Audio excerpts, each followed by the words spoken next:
उनके लिए कोई थ्रेट है ये क्या, मतलब एआई? नहीं, थ्रेट नहीं है, बिल्कुल थ्रेट नहीं है अंशुल। ये तो एक टूल है जो 24 घंटे यूज़ कर सकते हैं, नए नए एक्सपेरिमेंट कर सकते हैं, क्या अच्छा और क्यों अच्छा लग रहा है ये कर सकते हैं। उन टूल्स को आप किस फॉर्म में, चाहे वो रिसर्च के फॉर्म पे हो, चाहे वो क्रिएटिव फॉर्म पे हो, चाहे ऑडियो के फॉर्म पे हो, वो उनको आप यूज़ कर सकते हैं। लेकिन जो पीछे जो दिमाग है जो उस एआई को एज ए टूल यूज़ कर रहा है, उसकी तैयारी या उसकी समझ या उसकी सही पकड़, ये ज़रूरी है। आज का टाइम जैसे कि इन्फ्लुएंसर का ज़्यादा है, जी।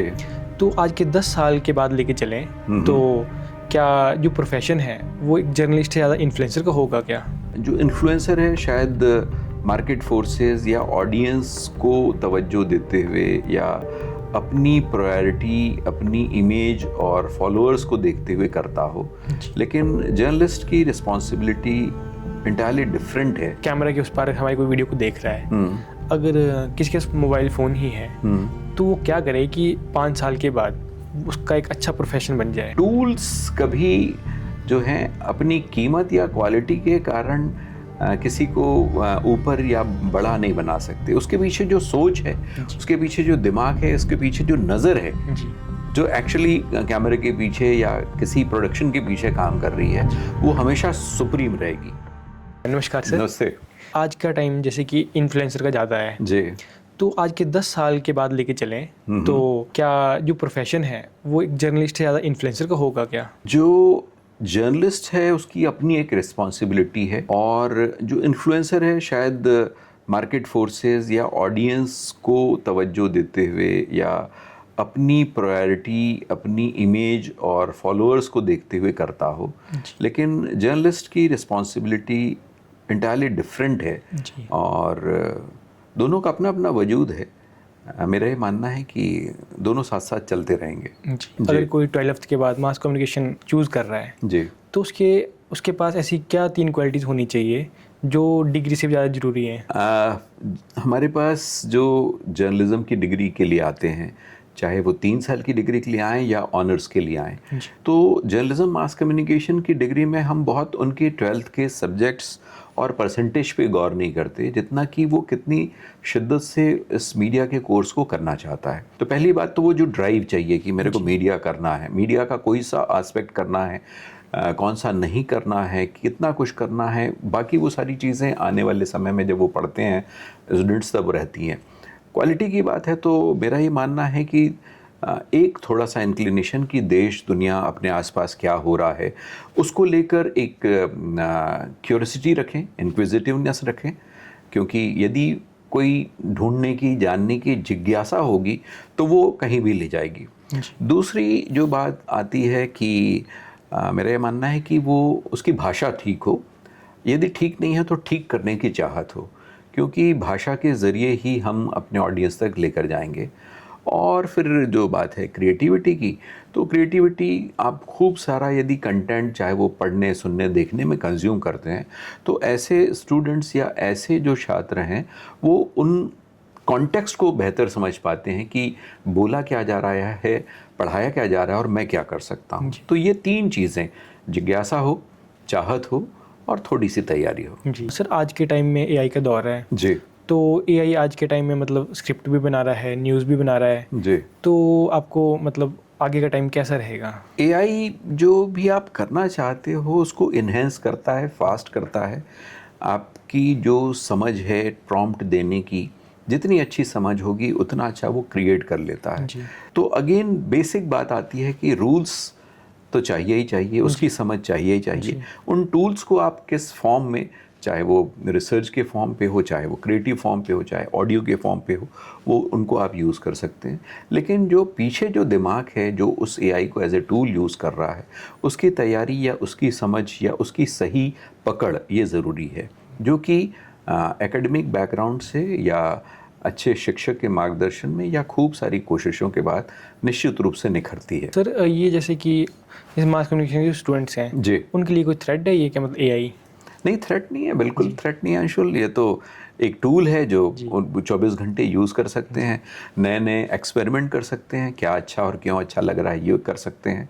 अब तो एआई से जुड़ी हुई फिल्में और खूब सारा वीडियो, खूब सारा कंटेंट, तो जो आप रियल लोकेशन पे नहीं शूट कर सकते, नहीं बना सकते, तो वॉइस मॉड्यूलेशन, बहुत सारी चीज़ें आ रही हैं। तो वो अच्छा कंटेंट जनरेशन की एक टूल है, थ्रेट बिल्कुल नहीं है। जो उसको ठीक ढंग से यूज़ करेगा वो निश्चित रूप से अच्छा प्रोड्यूस कर पाएगा। हर कोई फेमस होने के लिए कुछ भी कर रहा है, तो जो मीडिया का स्टूडेंट है उसको कैसे बैलेंस बनाना चाहिए? देखिए, एक अच्छे स्टूडेंट या प्रोफेशनल को क्या पब्लिक इंटरेस्ट है, उसकी ऑथेंटिसिटी क्या है, उसकी जो एक्यूरेसी क्या है, उसकी क्लैरिटी क्या है, ये समझना ज़रूरी है। क्योंकि जितनी तेज़ी से न्यूज़ फैलती है उससे ज़्यादा तेज़ी से फेक न्यूज़ या मॉफ वीडियो और दूसरी चीज़ें फैलती हैं। तो यदि लोगों का विश्वास ही मीडिया से हट जाएगा तो वो हम सबको नुकसानदेह होगा, अच्छा जो बना रहे हैं या झूठा जो बना रहे हैं। तो इसलिए ज़रूरी है कि ये मीडियम रहे, मीडियम पे विश्वास रहे लोगों का। तो इसके लिए ज़रूरी है कि हम इस बात को ज़रूर गौर करें कि हमारा ये जो बनाया हुआ कंटेंट है, क्या वो पॉजिटिव चेंज लेकर आएगा या पॉजिटिव ख़बरें दे रहा है। बहुत नेगेटिव से भी बहुत फेडअप हो जाती है दुनिया। तो ज़िंदगी के अच्छे पहलू, अच्छी चीज़ें ज़रूर बताते रहें। और अभी क्या है कि धीरे धीरे फ़िल्ट्रेशन की स्टेज आएगी। अभी हमारे पास खूब सारी बम्बार्डिंग हो रही है, बोले न्यूज़ की, व्यूज़ की, लेकिन धीरे धीरे वही चैनल या वही ऑडियंस जो है स्पेसिफ़िक प्रेजेंटर को सुनती देखती पड़ती है, कॉलमनिस्ट को सुनती देखती पड़ती है, रेडियो के प्रोग्राम्स को जो सुनती है, तो वो धीरे धीरे फ़िल्टर होते हैं। तो एक बार तो जब पत्थर पानी में जाएगा तो हलचलें होती हैं, लेकिन धीरे से सेटल हो जाता है। तो वही दौर है, अभी एकदम से नया बूम आया है तो थोड़ा सा वक्त तो लगेगा सेटल। सर, अगर किसी स्टूडेंट का सपना है कि एक बड़ा पॉडकास्ट चैनल बनाना है, और जैसे कि आजकल यूट्यूब का टाइम है कि मतलब आजकल बहुत अच्छे कंटेंट आ रहा है, तो किसी स्टूडेंट को अगर बड़े लेवल पे काम करना है, तो जैसे कोई जिसका फर्स्ट ईयर चल रहा है, तो उसको क्या चीज़ स्टार्ट कर देनी चाहिए स्टार्टिंग में? देखिए, सबसे जो ज़रूरी बात है कि अच्छा सुनना, पढ़ना और देखना ज़रूरी है। तो उसके ज़रिए बेसिकली आप या कोई भी नया स्टूडेंट ना अपना निश अपने आप आइडेंटिफाई कर पाएगा कि यहाँ पे गैप है, इस तरह का कंटेंट कोई नहीं बना रहा है, चाहे वो रीजनल लेवल पे, चाहे नेशनल लेवल पे, या ऑडियंस की जो फ्रेगमेंटेशन है कि कौन किस तरह की ऑडियंस क्या देखना चाहती है। तो इसके लिए बहुत ज़रूरी है कि जो हम जिसको कहते हैं मार्केट एनालिसिस या कंटेंट एनालिसिस की, आखिर हमारे आसपास यूट्यूब या पॉडकास्ट से जुड़े हुए किस किस तरह के जॉनर्स पहले ही हैं, कौन कौन लोग हैं, उनकी क्या खासियतें हैं, उनकी क्या कमियां हैं, वो कौन सी चीज़ों को नहीं बता पा रहे हैं, जहाँ पे मैं अपना स्कोप ढूंढता हूँ। दूसरी बात, इस तरह के लिए बहुत ज़रूरी है कि कंसिस्टेंसी हो। ऐसा नहीं कि हमने एक या दो किया और गायब हो गया, क्योंकि फिर वो एल्गोरिदम जो है वो डिफरेंट तरीके से बिहेव करता है। तो एक लंबी प्लानिंग के साथ किसी सब्जेक्ट को, टॉपिक को, इशू को, ट्रीटमेंट को, एंगल को लेकर कोई भी चले और उसकी फिर धीरे धीरे ऑडियंस ज़रूर बनती है। सबसे पहले ज़रूरी है कि क्या नहीं है वो ढूंढा जाना। जी, फिर उस पर यदि आपका मन रम गया, आपकी तबीयत है कि हाँ इस तरह का कंटेंट बना सकते हैं, क्योंकि ना ऑडियंस को जो प्रेजेंटर है या जो कंटेंट है वो जितना जेन्युइन होता है वो उतना देखता है। अदरवाइज़ यहाँ पे सुनने, पढ़ने, देखने वाले लॉन्ग फॉर्मेट के भी लोग हैं और 2-3 सेकंड में भी स्वाइप कर देते हैं, बढ़ा जाते हैं आगे। तो आपको अपनी जो आइडेंटिटी है इन द लॉन्ग रन, आपके प्रोग्राम की आपकी अपनी आइडेंटिटी वो किस तरह की रखनी है वो समझना ज़रूरी है। जैसे मैं इसमें एक एग्ज़ाम्पल देता हूँ कि कोई 10 साल पहले मेरा एक स्टूडेंट था जो फ़िल्म को लेकर, चाहे वो इंडियन फ़िल्म हो, चाहे हॉलीवुड या यूरोपियन फिल्म्स हो, उनको लेकर उसकी बड़ी अच्छी समझ थी और वो आज बहुत बढ़िया फिल्म्स पे जो उसकी फॉलोअरशिप है, जो उसकी इंस्टा और दूसरी चीज़ें कमाल की हैं। और सच में वो जो उसने इन्वेस्ट किया है, तो उसने खूब सारी फिल्में देखी, फिल्म से जुड़ा हुआ लिटरेचर पढ़ा, बैकग्राउंड पढ़ा, हिस्ट्री पढ़ी, तो वो उसके पॉडकास्ट में, वो उसकी बातों में बहुत साफ दिखती है कि इसके पीछे तैयारी है। तो कॉमन व्यूअर जो है वो क्यों जाएगा, किसी से इंस्पिरेशन के लिए जाएगा, किसी से गाइडेंस के लिए जाएगा, तो उस तरह का कंटेंट उसको जहाँ मिलेगा निश्चित रूप से वो उसके फॉलोअर्स बढ़ेंगे और वो रिस्पेक्ट भी कमाएगा। सर आज के टाइम में अगर हम दो बंदों का एग्जांपल लेते हैं, जैसे एक बंदा है जी, उसके पास मतलब 500 वीडियोस का एक्सपीरियंस है बने ही, और एक के पास डिग्री है और 9 CGPA उसकी आई हुई है, तो वो इंटरव्यू देने के लिए जाता है, तो मतलब इंडस्ट्री उसको मतलब किसको लेगी? और मेरा ख्याल है कि इंडस्ट्री एकेडमिक्स के साथ साथ उसका पोर्टफोलियो तो देखती है। तो प्लेन डिग्री जिसमें कि कुछ भी काम नहीं है लेकिन CGPA अच्छा है, वो उतना नहीं कारगर होगा।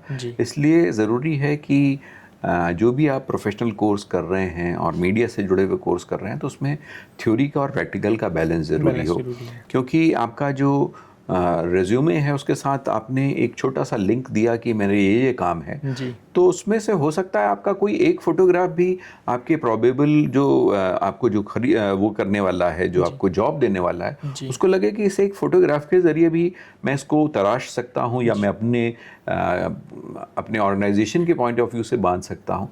हो सकता है आपने 50-500 काम किए हों लेकिन उसको क्लिक ना करे कि नहीं ये मेरे जॉनर का नहीं है, ठीक है एक्सपीरियंस तो है। तो ये जो जॉब के लिए जा रहा है और जो जॉब दे रहा है या जिस भी तरह के प्रोफेशनल काम करने वाले और कराने वाले हैं, वो एक जो कहें जिसमें वाइब्स मिल जाए तो वो हो जाती हैं बातें। लेकिन हाँ, बगैर हैंड्स ऑन काम किए किसी का करियर नहीं बन सकता। आप जब यूनिवर्सिटी में पढ़ रहे हैं, मीडिया का कोर्स पढ़ रहे हैं, तो निश्चित रूप से क्लासरूम और क्लास के असाइनमेंट से बाहर भी अपने आप को तराशना होगा, मांझना होगा और एक बड़ा कदम लेते हुए बियॉन्ड क्लासरूम भी काम करना होगा। जहाँ तक डिग्री की बात है, तो डिग्री जो है वो मास्टर्स के लिए, आगे रिसर्च के लिए, अब्रॉड के लिए या ओवरऑल कॉन्फिडेंस के लिए रास्ता जो है खोलती है। तो पढ़ाई का अपना एक वजूद है, उसका अपना एक वेट है, लेकिन साथ साथ उसके साथ यदि आपने काम किया हुआ है, आपकी प्रोफाइल है, आपका बायोडाटा बहुत रिच है काम के साथ, तो तभी वो आपके करियर को एक लंबी जंप दे सकता है, स्टार्ट दे सकता है, और सबसे बड़ी बात है कि सेटिस्फेक्शन देता है। जी सर, अभी के टाइम में अगर कैमरा के उस पार हमारी कोई वीडियो को देख रहा है, अगर किसी के पास मोबाइल फ़ोन ही है, तो वो क्या करे कि 5 साल के बाद उसका एक अच्छा प्रोफेशन बन जाए? देखिए, टूल जो है ना, चाहे आप 1000 का मोबाइल हो या मैं कहूँ कि कम कीमत का हो या लाखों का हो, सिमिलरली कैमरे की बात है, सिमिलरली सिनेमेटोग्राफिक कैमरे की बात है, तो टूल्स कभी जो हैं अपनी कीमत या क्वालिटी के कारण किसी को ऊपर या बड़ा नहीं बना सकते। उसके पीछे जो सोच है, उसके पीछे जो दिमाग है, उसके पीछे जो नज़र है, जो एक्चुअली कैमरे के पीछे या किसी प्रोडक्शन के पीछे काम कर रही है, वो हमेशा सुप्रीम रहेगी।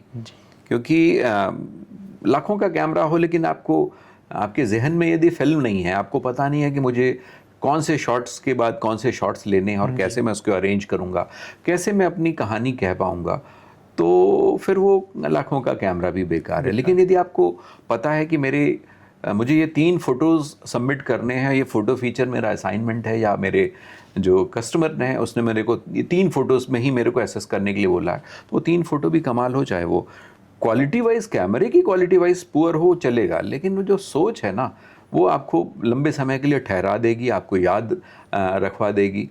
तो मेरा ये मानना है कि चीज़ें तो आती रहेंगी, हज़ारों से लेकर लाखों करोड़ों तक चीज़ें आती रहेंगी, लेकिन जो बेसिक्स है कि मैं इस टूल को यूज़ कैसे कर सकूं, वो समझ डेवलप करना बहुत ज़रूरी है। जी थैंक यू सर, आपसे मिलकर बहुत अच्छा लगा सर। थैंक यू अंशुल, बहुत अच्छी बातचीत रही और उम्मीद करते हैं कि हमारी इस बातचीत के ज़रिए किसी को कुछ सीखने को मिले, आगे बढ़ने को मिले, तो बढ़िया रहेगा। थैंक यू सर, शुक्रिया, नमस्कार।